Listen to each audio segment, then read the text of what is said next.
książka dla wszystkich, którzy interesują się Wielką Brytanią, historią, sposobem, w jaki tworzone są mity kultury, a także współczesną kulturą popularną, bohaterami współczesnej kultury popularnej.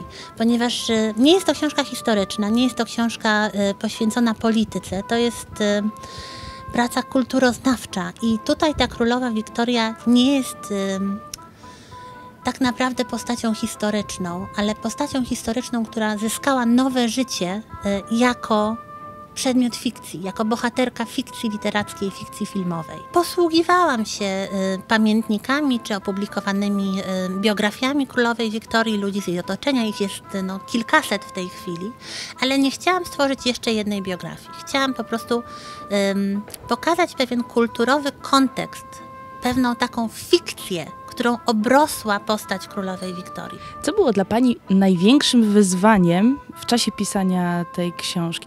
Trudno powiedzieć, to znaczy bardzo dużo materiału, dostępność tych materiałów, ponieważ książka głównie zajmuje się recepcją postaci Wiktorii, recepcją jej czasów w późniejszym okresie, czyli nie tyle samą historią Anglii, ale tym, w jaki sposób epoka wiktoriańska była postrzegana później w literaturze, w filmie, w kulturze popularnej. No więc czasami był problem z dostępnością materiałów, czasami był zalew tych materiałów. Było po prostu mnóstwo filmów, książek, w których postać królowej została wykorzystana tak czy inaczej. To oczywiście wszystko było fascynujące, ale czasochłonne. Kim dla współczesnego, na przykład młodego człowieka, takiego jak my, studenci, jest królowa Wiktoria, wspomnienie o niej? Czy to jest też wciąż wyobrażenie takiej królowej serc, tak jak pamiętamy na przykład księżną Dianę, do której być może, do którego tytułu pretenduje księżna Kate, tak? Czy to może ktoś zupełnie inny?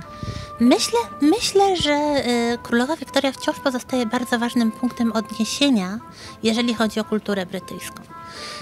To, w jaki sposób poszczególny czytelnik czy odbiorca postrzega ją dzisiaj, w dużej mierze zależy od charakteru, przekonań tej osoby. Z jednej strony można królową podziwiać za wiele rzeczy, za to przede wszystkim, że udało jej się ochronić monarchię, która była bardzo w złym stanie w momencie, kiedy obejmowała tron i w doskonałym stanie wtedy, kiedy ten tron zwolniła. Z drugiej strony jest ona postacią, można powiedzieć, romantyczną. Kobietą, która przeżyła wielką miłość, która czuła się spełniona właśnie jako żona, trochę mniej jako matka. To jest tylko jedno oblicze. Drugie oblicze to jest punkt odniesienia taki, który można kontestować. Czyli jednak królowa Wiktoria jako taka złośliwa matrona, jako uosobienie wiktoriańskiej pruderii, wiktoriańskiej hipokryzji, które można zakwestionować, które można jakoś tak łatwo upostaciować w jej osobie.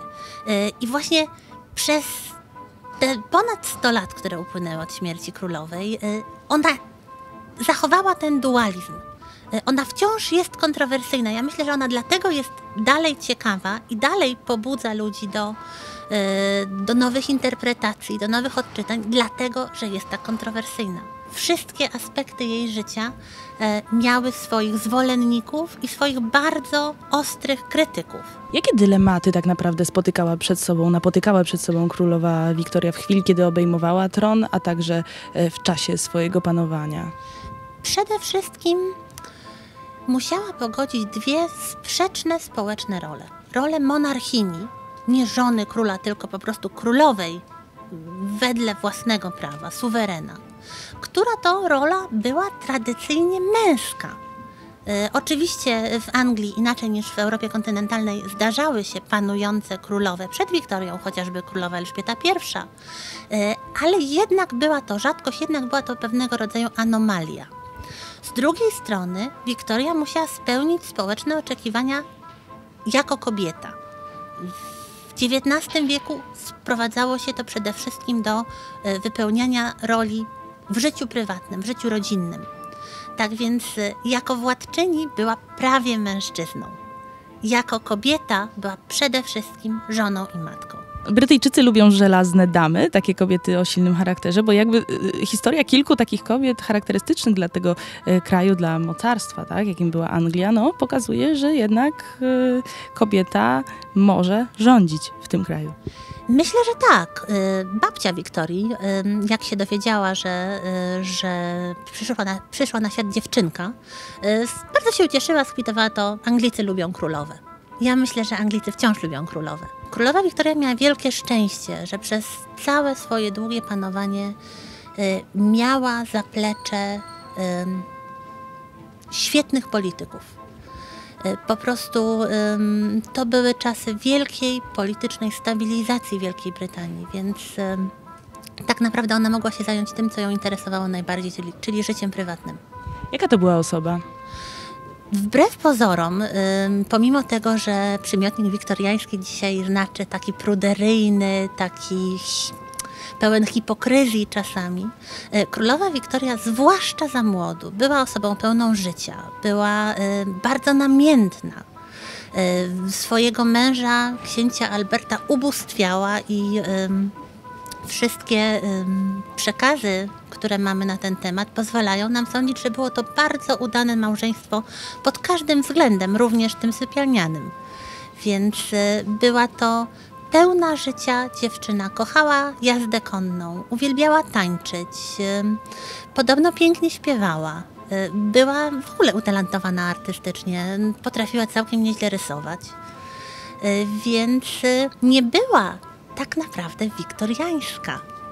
Była szczera, otwarta, miała ognisty temperament, więc tak naprawdę nie wydaje się takim stłamszonym dziewczęciem w gorsecie, w krynolinie, gdzieś tam, którego całe życie to jest rodzina.